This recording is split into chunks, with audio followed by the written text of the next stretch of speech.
ਅਗਲੀ ਖਬਰ ਦੇ ਵੱਲ ਵਧੀਏ ਤੇ ਰੁਖ ਕਰੀਏ ਅਮਰੀਕਾ ਦੇ ਵਿੱਚ ਪੈ ਰਹੀ ਗਰਮੀ ਦੇ ਨਾਲ ਜੁੜੀਆਂ ਖਬਰਾਂ ਦੇ ਬਾਰੇ। ਤਾਂ ਫੀਨਿਕਸ ਦੇ ਵਿੱਚ ਇੱਕ ਵਾਰ ਫਿਰ ਰਿਕਾਰਡ 18ਵੇਂ ਦਿਨ 110 ਡਿਗਰੀ ਤੱਕ ਜਿਹੜਾ 110 ਤੱਕ ਜਿਹੜਾ ਤਾਪਮਾਨ ਹੈ ਉਹ ਪਹੁੰਚਿਆ ਤੇ ਇਸ ਦੇ ਨਾਲ ਹੀ ਹੁਣ ਜਿਹੜਾ ਤਾਪਮਾਨ ਆ ਆਉਣ ਵਾਲੇ ਦਿਨਾਂ ਦੇ ਵਿੱਚ ਕਹਿੰਦੇ ਕਿ 115 ਤੱਕ ਜਿਹੜਾ ਉਹ ਪਹੁੰਚ ਸਕਦਾ ਤੇ ਇਹ ਲਗਾਤਾਰ 18 ਦਿਨ ਹੋ ਗਏ ਆ ਜਦੋਂ ਟ੍ਰਿਪਲ ਡਿਜਿਟ ਤੋਂ ਬਾਅਦ ਪਹਿਲਾ ਜਿਹੜਾ 10 ਦਾ ਅੰਕੜਾ ਉਹ ਵੀ ਤਾਪਮਾਨ ਨੇ ਪਾਰ ਕੀਤਾ। ਹੁਣ ਤੱਕ ਮੈਰੀਕੋਪਾ ਕਾਉਂਟੀ ਦੇ ਵਿੱਚ ਗਰਮੀ ਨਾਲ ਸੰਬੰਧਿਤ ਜਿਹੜੀਆਂ 12 ਮੌਤਾਂ ਦੀ ਪੁਸ਼ਟੀ ਹੋਈ ਹੈ ਜੁਲਾਈ ਦੇ ਪਹਿਲੇ ਹਫ਼ਤੇ ਤੱਕ। ਤੇ ਕਿਹਾ ਇਹ ਜਾ ਰਿਹਾ ਕਿ 55 ਜਿਹੜੀਆਂ ਸ਼ੱਕੀ ਮੌਤਾਂ ਹੋਈਆਂ ਨੇ ਉਹਨਾਂ ਦੇ ਵਿੱਚ ਵੀ ਗਰਮੀ ਲੱਗਣ ਨੂੰ ਬਹੁਤ ਵੱਡਾ ਕਾਰਨ ਜਿਹੜਾ ਉਹ ਮੰਨਿਆ ਜਾਂਦਾ। Maricopa county department of public health ਨੇ ਇਹ ਜਿਹੜੀ ਹੈ ਜਾਣਕਾਰੀ ਦਿੱਤੀ ਹੈ। ਉਹਦੇ ਨਾਲ ਇਹ ਕਿਹਾ ਗਿਆ ਹੈ ਕਿ ਹੁਣ ਜਿੰਨੇ ਵੀ ਉੱਥੇ ਹੈਲਥ ਮੈਡੀਕਲ ਸੈਂਟਰ ਨੇ ਜਾਂ ਐਮਰਜੈਂਸੀ ਰੂਮ ਨੇ ਉਹ ਐਨ ਫੁੱਲ ਪਏ ਨੇ, ਕਿਉਂਕਿ ਲੋਕਾਂ ਨੂੰ ਥੋੜ੍ਹੀ ਜਿਹੀ ਵੀ ਜਦੋਂ ਕੋਈ ਸਿਹਤ ਨੂੰ ਤੰਗੀ ਪੇਸ਼ੀ ਆਉਂਦੀ ਆ ਤਾਂ ਉਹਨਾਂ ਨੂੰ ਇਹ ਲੱਗਦਾ ਕਿ ਅਸੀਂ ਗਰਮੀ ਦੇ ਪ੍ਰਭਾਵ ਹੇਠ ਆ ਗਏ ਹਾਂ। ਤੇ ਦੱਸਦੇ ਆ ਕਿ ਇਹ ਜਿਹੜੀਆਂ ਸਾਰੀਆਂ ਕੁਦਰਤੀ ਆਫਤਾਂ ਨੇ, ਤਾਪਮਾਨ ਲਗਾਤਾਰ ਵਧਦਾ ਜਾ ਰਿਹਾ ਤੇ ਇਹ ਆਉਣ ਵਾਲੇ ਦਿਨਾਂ ਦੇ ਵਿੱਚ ਪ੍ਰੈਡਿਕਸ਼ਨਸ ਇਹੀ ਨੇ ਕਿ ਇਹ ਹੋਰ ਬਿਮਾਰ ਲੋਕਾਂ ਨੂੰ ਕਰਨਗੀਆਂ। ਇਸ ਵੇਲੇ ਫੀਨਿਕਸ ਦੇ ਵਿੱਚ ਕੁੱਲ 60 ਹਾਈਡਰੇਸ਼ਨ ਸਟੇਸ਼ਨਸ, 30 ਕੂਲਿੰਗ ਸੈਂਟਰ ਤੇ ਗਰਮੀ ਤੋਂ ਰਾਹਤ ਦੇਣ ਵਾਲੇ ਜਿਹੜੇ ਲੋਕਾਂ ਦੇ ਲਈ ਲੋੜ ਦੇ ਲਈ ਲੋਕਾਂ ਦੇ ਲਈ ਜਿਹੜੇ 4 ਰਾਹਤ ਕੇਂਦਰ ਨੇ। Kelly ਟਾਫਟ Maricopa association of governments ਦੇ ਜਿਹੜੇ ਸੰਚਾਰ ਨਿਰਦੇਸ਼ਕ ਨੇ, ਡਾਇਰੈਕਟਰ ਨੇ, ਉਹਨਾਂ ਨੇ ਮੀਡੀਆ ਅਦਾਰਿਆਂ ਨੂੰ ਦੱਸਿਆ ਇਸ ਵੇਲੇ ਸੰਯੁਕਤ ਰਾਜ ਅਮਰੀਕਾ ਦੇ ਵਿੱਚ 90 ਮਿਲੀਅਨ ਤੋਂ ਵੱਧ ਲੋਕ ਜਿਹੜੇ ਆ ਗਰਮੀ ਦੀ ਪ੍ਰਭਾਵ ਹੇਠ ਨੇ। ਘੱਟੋ ਘੱਟ 50 ਮਿਲੀਅਨ ਲੋਕ ਅਜਿਹੇ ਨੇ ਜਿਨ੍ਹਾਂ ਨੂੰ ਪਿਛਲੇ 10 ਦਿਨਾਂ ਦੇ ਵਿੱਚ ਹੀ ਜਿਹੜੀ ਗਰਮੀ ਜ਼ਿਆਦਾ ਪ੍ਰਭਾਵਿਤ ਕਰਨ ਲੱਗੀ ਹੈ।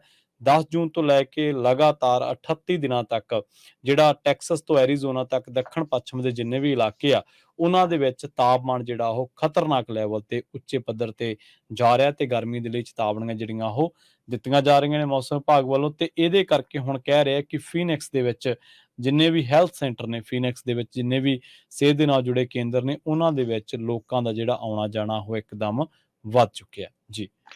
ਇਸੇ ਤਰ੍ਹਾਂ ਜੇ ਸੈਂਟਰਲ ਕੈਲੀਫੋਰਨੀਆ ਬੇ ਏਰੀਆ ਦੀ ਗੱਲ ਕਰਦੇ ਜਾਈਏ ਤੇ ਕੱਲ ਨੂੰ ਬੁੱਧਵਾਰ ਨੂੰ ਜੋ ਟੈਂਪਰੇਚਰ ਆ ਥੋੜਾ ਠੀਕ ਰਹੂਗਾ, 5-7 ਡਿਗਰੀ ਆ ਉਹ ਘਟੂਗਾ। ਉਸ ਤੋਂ ਬਾਅਦ ਫਿਰ ਜੋ ਵੀਰਵਾਰ ਨੂੰ ਫਿਰ ਜੋ ਟੈਂਪਰੇਚਰ ਆ ਉਹ ਵਧਣਾ ਸ਼ੁਰੂ ਹੋ ਜਾਊਗਾ। ਅਗਲੀ ਖਬਰ ਵੱਲ ਚਲੀਏ। ਕਹਿੰਦੇ ਕੈਲੀਫੋਰਨੀਆ ਦੇ ਡਰਾਈਵਰ ਸਭ ਤੋਂ ਵਰਸਟ ਡਰਾਈਵਰ ਹੈਗੇ USA ਦੇ ਵਿੱਚ। ਸੈਨ ਡੀਗੋ ਜੋ ਉਹ ਨੰਬਰ 2 ਆਉਂਦਾ ਐਕਸੀਡੈਂਟ ਰੇਟ ਦੇ ਹਿਸਾਬ ਨਾਲ ਦੇਖਿਆ ਜਾਵੇ ਪੂਰੇ ਕੈਲੀਫੋਰਨੀਆ ਦੇ ਵਿੱਚ। Worst driver San Diego number 19, Riverside number 3, Los Angeles number 10, San Francisco number 13। San Diego ਦੇ ਵਿੱਚ ਕਹਿੰਦੇ ਵੀ ਲੋਕ ਆ ਨੰਬਰ 1 DUI ਦੇ ਲਈ ਵੀ।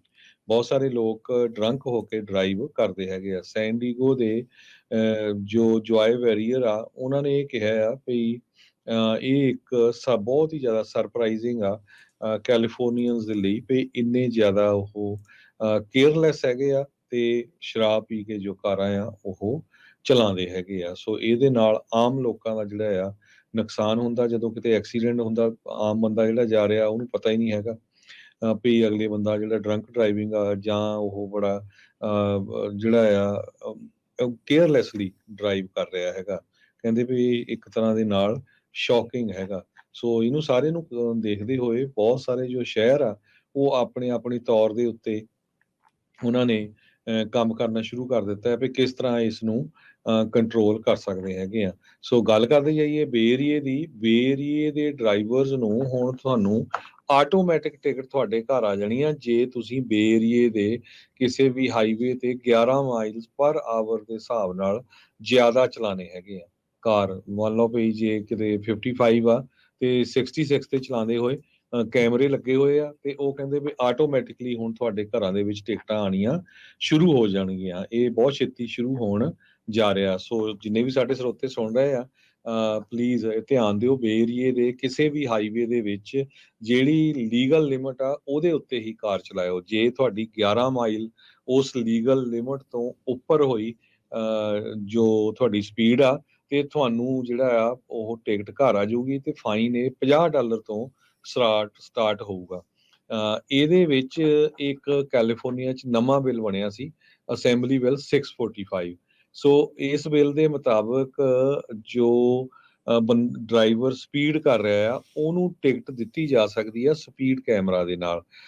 ਤੇ ਇਦਾਂ ਹੀ ਆਟੋਮੈਟਿਕ ਬਿਲਿੰਗ ਸਿਸਟਮ ਦੇ ਨਾਲ ਤੁਹਾਡੇ ਘਰ ਦੇ ਵਿੱਚ ਟਿਕਟ ਆ ਜਾਊਗੀ। ਤੁਸੀਂ ਦੇਖਿਆ ਹੀ ਹੋਣਾ ਜਿਹੜੇ ਸ਼ਹਿਰਾਂ ਦੇ ਵਿੱਚ 4 ਵੇ ਸਟਾਪ ਦੇ ਉੱਤੇ ਜਾਂ ਲਾਈਟਾਂ ਦੇ ਉੱਤੇ ਕੈਮਰੇ ਲਾਏ ਆ ਵੀ ਕਿੱਦਾਂ ਟਿਕਟਾਂ ਤੁਹਾਡੇ ਘਰਾਂ ਨੂੰ ਆਉਂਦੀਆਂ।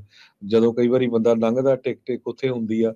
ਤੇ ਇਹ ਜੋ ਨਵਾਂ ਪਾਇਲਟ ਸਪੀਡ ਕੈਮਰਾ ਪ੍ਰੋਗਰਾਮ ਆ, ਇਹ ਬਹੁਤ ਜਲਦੀ ਇੰਪਲੀਮੈਂਟ ਹੋਊਗਾ। ਜਨਵਰੀ 2024 ਚ ਕਿਹਾ ਵੀ ਮੇਜਰ ਜੋ ਸਿਟੀਜ਼ ਹੈਗੇ ਆ ਕੈਲੀਫੋਰਨੀਆ ਦੇ, ਜਿਨ੍ਹਾਂ ਦੇ ਵਿੱਚ ਸੈਨੋਜ਼ੇ ਵੀ ਆ, ਓਕਲੈਂਡ ਵੀ ਆ, ਗਲੈਂਡਲ, ਲਾਸ ਐਂਜਲਸ, ਲੌਂਗ ਬੀਚ ਤੇ ਸੈਨ ਫਰਾਂਸਿਸਕੋ ਦੇ ਆਲੇ ਦੁਆਲੇ। ਇਹ ਬਿੱਲ ਨੂੰ ਅਸੈਂਬਲੀ ਮੈਂਬਰ ਲੌਰਾ ਫਰੀਡਮੈਨ ਗਲੈਂਡਲ ਵਾਲੇ ਲੈ ਕੇ ਆਏ ਸੀ। ਸੋ ਜਿੰਨੇ ਵੀ ਸਾਡੇ ਸਰੋਤੇ ਸੁਣ ਰਹੇ ਪਈ, ਹੁਣ ਮੈਂ ਰੈਡੀ ਹੋ ਜਾਓ। ਜਨਵਰੀ 1 ਤੋਂ ਜੇ ਤੁਹਾਡੀ ਸਪੀਡ ਇਹਨਾਂ ਸ਼ਹਿਰਾਂ ਦੇ ਵਿੱਚ 11 ਮੀਲ ਰੈਗੂਲਰ ਸਪੀਡ ਤੋਂ ਉੱਪਰ ਹੋਈ ਤੇ ਤੁਹਾਨੂੰ ਆਟੋਮੈਟਿਕਲੀ ਤੁਹਾਡੇ ਘਰ ਜਿਹੜੀ ਆ ਉਹ ਟਿਕਟ ਆ ਜਾਣੀ ਹੈਗੀ ਆ। ਇਹ ਨਵਾਂ ਲਾ ਜਿਹੜਾ ਬਣ ਗਿਆ ਹੈਗਾ। ਕਹਿੰਦੇ ਵੀ 2019 ਚ 26% ਦੇ ਕਰੀਬ ਜੋ ਵਹੀਕਲ ਕ੍ਰੈਸ਼ਸ ਹੋਈਆਂ ਆ ਉਹ ਸਪੀਡਿੰਗ ਡਰਾਈਵਰ ਦੇ ਨਾਲ ਹੋਈਆਂ। ਸੈਂਟਰ ਫਾਰ ਡਿਸੀਜ਼ ਕੰਟਰੋਲ ਤੇ ਪ੍ਰੀਵੈਂਸ਼ਨ ਨੇ ਇਹ ਦੱਸਿਆ ਹੈਗਾ। ਇਹ ਜੋ ਬਿੱਲ ਜਿਸ ਦੀ ਮੈਂ ਗੱਲ ਕਰ ਰਿਹਾ ਹੈਗਾ ਆ, ਆਲਰੇਡੀ ਇਹ ਪਾਸ ਹੋ ਗਿਆ 645 ਤੇ ਇਹਦੇ ਵਿੱਚ ਜੋ ਮੈਜੋਰਟੀ ਦੇ ਨਾਲ 10 ਜਣੇ ਹੱਕ ਦੇ ਵਿੱਚ ਸੀ, 1 ਜਣਾ ਅਗੇਂਸਟ ਸੀ ਸੈਨੇਟ ਜੁਡੀਸ਼ਰੀ ਕਮੇਟੀ ਦੇ ਵਿੱਚ। ਸੋ ਆਲਰੇਡੀ ਇਹ ਬਿੱਲ ਪਾਸ ਹੋ ਗਿਆ ਹੈਗਾ। ਸੋ ਸਾਰੇ ਸਰੋਤੇ ਇਸ ਨੂੰ ਧਿਆਨ ਦੇਣ। ਜੀ, ਜੀ।